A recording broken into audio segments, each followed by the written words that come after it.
આપણે mental health અવેરનેસના સંદર્ભમાં હમણાં જે વાત શરૂ કરી છે એ સંદર્ભમાં તમે સૌ જાણો છો કે આરોગ્ય એ મનુષ્યનો જન્મસિદ્ધ અધિકાર છે, મૂળભૂત અધિકાર છે, પરંતુ આરોગ્ય વિશે જાગૃત રહેવું એ દરેક વ્યક્તિની ફરજ છે.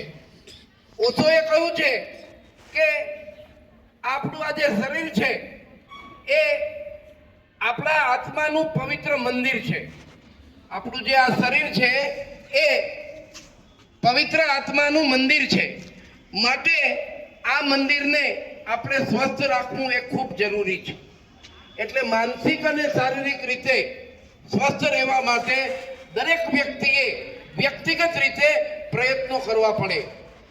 આપણે પર્યાવરણ એટલે કે આપણું સમગ્ર એન્વાયરમેન્ટ ની ચર્ચા ગઈકાલે કરી. એની પહેલા આપણે લાઈફસ્ટાઈલની ચર્ચા કરી હતી. આજે ત્રીજો મુદ્દો છે આત્મસંતોષ, સેલ્ફ એસ્ટીમ. આત્મસંતોષ એ પણ આપણી હેલ્થને અસર કરનારું બહુ મહત્વનું પરિબળ છે. આપણે જુદી જુદી અનેક પ્રકારની પ્રવૃત્તિઓ કરીએ છીએ.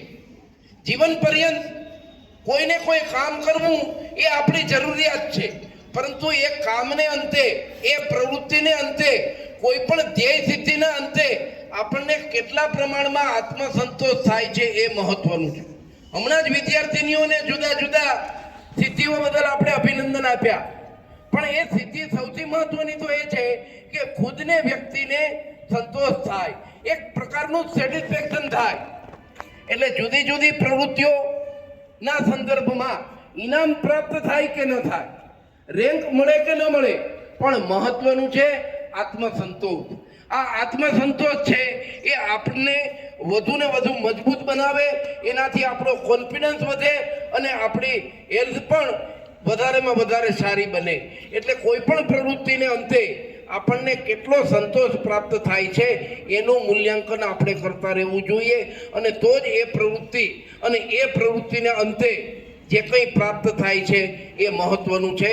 ધન્યવાદ. ભારત માતા કી જય. જય જય સ્વદેશી.